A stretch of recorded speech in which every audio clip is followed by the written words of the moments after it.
मित्रों, मैं समझता हूँ कि आज इस माँ गंगा का ही ये प्रभाव है कि उसके तट पर ऐसी गंगाएं आज हर दिल से, हर मन से शब्दों के रूप में जो प्रवाह मिला है, मुझे लगता है कि हम देश के कोने कोने से आए शब्द साधक तो हैं ही, लेकिन उस पीड़ा और छटपटाहट को एहसास करके उन भावनाओं को शब्दों के रूप में दूसरों तक पहुंचाने वाले हम सब लोग आज यहाँ पर एकत्रित हैं।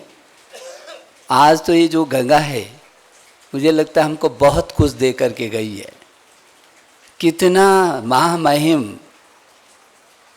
मुझे लगता है कि जिस तरीके से एक ने कितने विषय वस्तु हमको दे दिए हैं,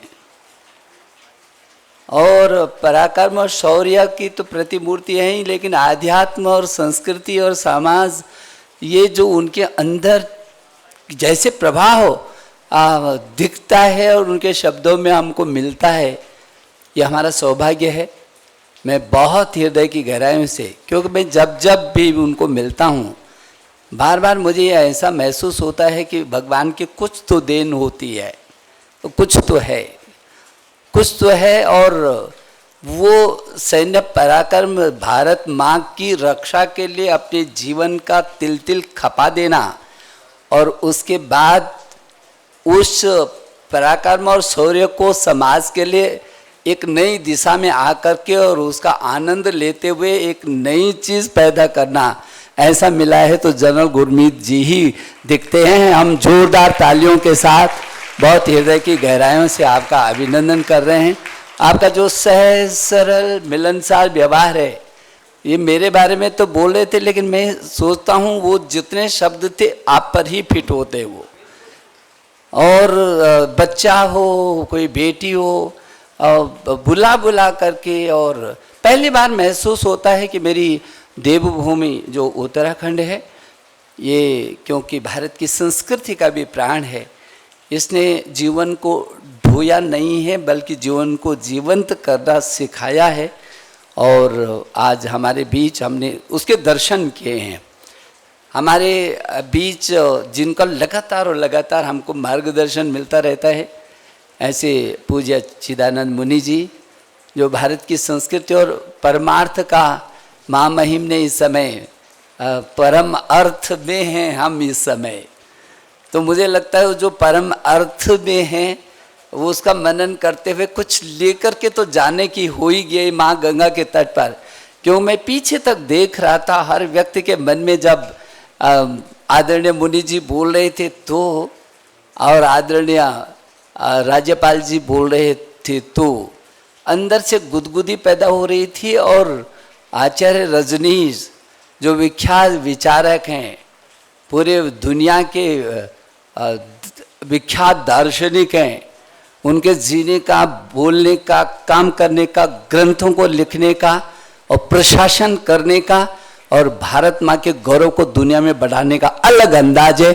हम इस धरती पर आपका बहुत आभार प्रकट कर रहे हैं। मुझे इस बात की खुशी है कि पूज्य मुनि जी के साथ जब समय समय पर हम बैठते रहे हैं बहुत 20-30 सालों से, तो भारत की संस्कृति के बारे में, भारत की भाषाओं के बारे में जो पूज्य चिदानंद जी का चिंतन रहा है, माँ गंगा के बारे में, स्पर्श गंगा अभियान तो यहीं से हमने शुरू किया था जब पूरे देश के सभी धर्माचार्य यहाँ पर आए थे। तो वो छोटी छोटी बातों को और एक अभियान के रूप में लेकर के चलते हैं। ऐसे ही आचार्य रजनीश शुक्ल जी को मैंने देखा और लंबे समय से मैं देख रहा हूँ, और मुझे इस बात का गौरव है कि केंद्रीय विश्वविद्यालयों में एक अंतर्राष्ट्रीय हिंदी विश्वविद्यालय जो पूरी दुनिया में हिंदी का गौरव बढ़ा रहा है। और अब वो दिन दूर नहीं जब पूरी दुनिया हिंदी के लिए मारा मारी रहेगी कि पहले मुझे हिंदी सीखनी है, पहले मुझे हिंदी सीखनी है, क्योंकि मुझे हिंदुस्तान को जानना है। और हिंदुस्तान को जानने के लिए जो इस देश के प्रधानमंत्री ने जो जो जो जो किया, हम सब के सामने है। मैं समझता हूँ कि आज मैं महात्मा गांधी अंतर्राष्ट्रीय हिंदी विश्वविद्यालय वर्धा महाराष्ट्र के कुलपति जी का, उनके कुलाधिपति जी का, उनकी कार्य परिषद का मैं हृदय से आभार प्रकट कर रहा हूँ। और मैं समझता हूँ कि ये सम्मान मेरी हिंदी का सम्मान है, मेरे साहित्यकारों का सम्मान है, मेरे राष्ट्र का सम्मान है, और ये सम्मान उन लोगों का है जिनके मन में ये छटपटाहट और पीड़ा है, जो उस पीड़ा को बांटना चाहते हैं और उससे कुछ निकालना चाहते हैं। ये सम्मान उन सब लोगों का आपका सम्मान है। लेकिन मैं हृदय की गहराइयों से इस देवभूमि गंगा के तट, इस परमार्थ निकेतन के इस प्रांगण से मैं हृदय की गहराइयों से आपका आभार प्रकट कर रहा हूँ। मेरे मित्रों, मुझे यहाँ पर हमारी 2 विदुषी विदेशों से आई हैं, और जैसे रश्मि जी के बारे में कहा है, और हमारी दूसरी विदुषी अश्विनी जी के, तो ये जो अभी कहा है कि भारत जिस स्थिति में भी रहता है लेकिन वो बसंत को ही रचता है, और अमेरिका की धरती में रह करके आपने भारत के बसंतों को जिंदा रखा है और पूरी दुनिया के लिए सरसाया है। हम आपको बहुत बधाई देना चाहते हैं। आज आपकी पुस्तक का लोकार्पण हुआ है, और आपको ढेर सारी जोरदार तालियों के साथ, क्योंकि ये अमेरिका में रहते हुए साधना सृजन और हिंदुस्तान को जी रही, इससे बड़ी बात क्या हो सकती है हमारे लिए। और अश्विनी जी का तो जिस तरीके से धारा प्रवाह उन्होंने अपनी अभिव्यक्ति को हमको सौंपा है, बोला है, बहुत अच्छा लगा है। और आप आज दुनिया के लगभग 40 देशों से, शायद उससे ज़्यादा देशों के लोग आज आपसे जुड़े हुए हैं, और पूरे देश के कोने कोने से आप सब लोग यहाँ पर आए हैं।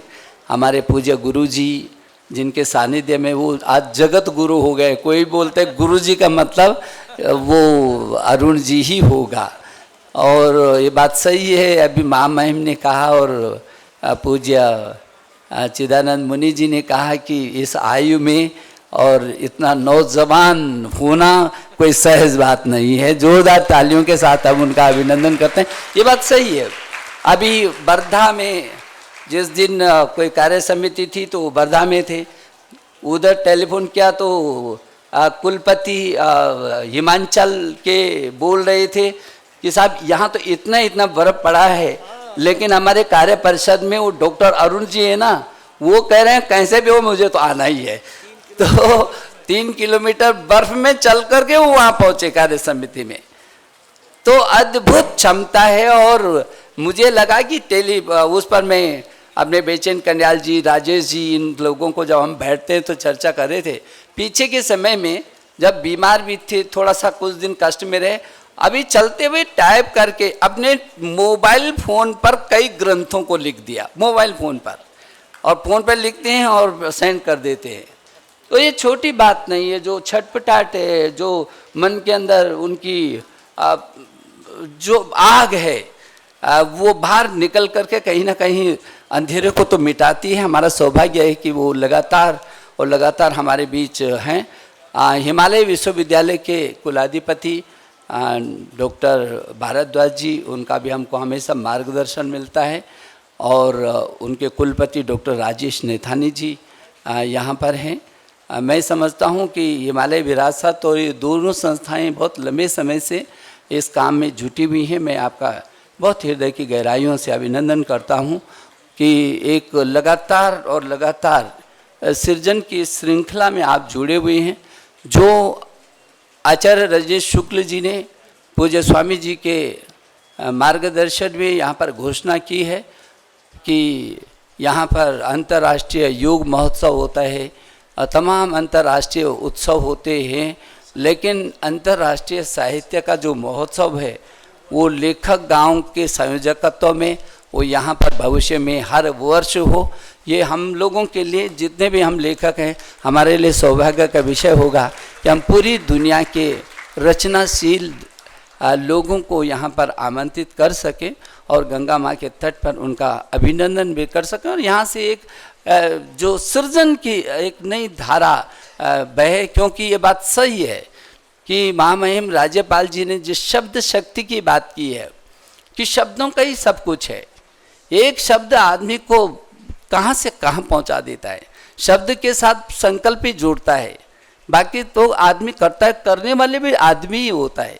और हमारे हाथ पर वो शब्द हैं, शब्द तो सबके पास है, लेकिन आप थोड़ा सा उन शब्दों को अभिव्यक्ति की ईश्वर ने आप सबको सामर्थ्य दिया है, तो हम उस सामर्थ्य में क्यों ताकत के साथ आगे ना आएं। हम जो दे सकते हैं वो ज़रूर हम लोगों को देना चाहिए। और इसलिए आज का ये उत्सव मुझे लगता है ये तो महोत्सव में बदल गया। जिस तरीके से आज ये गंगा की धारा प्रभावित हुई है, मैं एक बार पुनः क्योंकि आपके पास बहुत कम वक्त भी था और मौसम में पूज्य मुनि जी चर्चा कर रहे थे कि मैंने कहा कि हाँ थोड़ा सा आज गड़बड़ हो गया, तो उन्होंने किस तरीके से जब आदमी के अंदर सकारात्मक सोच होती है तो सारी परिस्थितियां बदल जाती हैं। नकारात्मकता आदमी को मौत के कगार पर लेकर के जाती है और सकारात्मकता उसको अमरत्व की ओर लेके जाती है। ये तो हमेशा ही हमने देखा है, हर जगह देखा है। इसलिए जो उनका अंदर है, मैं मुनि जी से कह रहा था, पूज्य मुनि जी से, कि ज़्यादा से ज़्यादा महामहिम राज्यपाल जी का ये प्रबोधन सब जगह कहीं ना कहीं सब जगह इस तरीके का होता रहेगा। असर आता है, शब्दों का असर आता है, परिस्थितियों का असर आता है। और मुझे भरोसा है आप देवभूमि में यहाँ की ताकत भी आपको मिलेगी। और आज जो आपने भावनाएं व्यक्त की है, ये निश्चित रूप में ये मेरे जितने भी मित्र हैं यहाँ पर, भाई और बहन आए हैं देश और दुनिया से, और लगभग 40 देशों के लोग अभी हमसे जुड़े हुए हैं, वो भी इन सब बातों को संजो करके रखेंगे और भविष्य की पीढ़ी को देने के लिए अपने शब्दों के रूप में, अपनी रचनाओं के रूप में देने की कोशिश करेंगे। एक बार फिर हृदय की गहराई से आपका अभिनंदन और आपका स्वागत, बहुत बहुत धन्यवाद।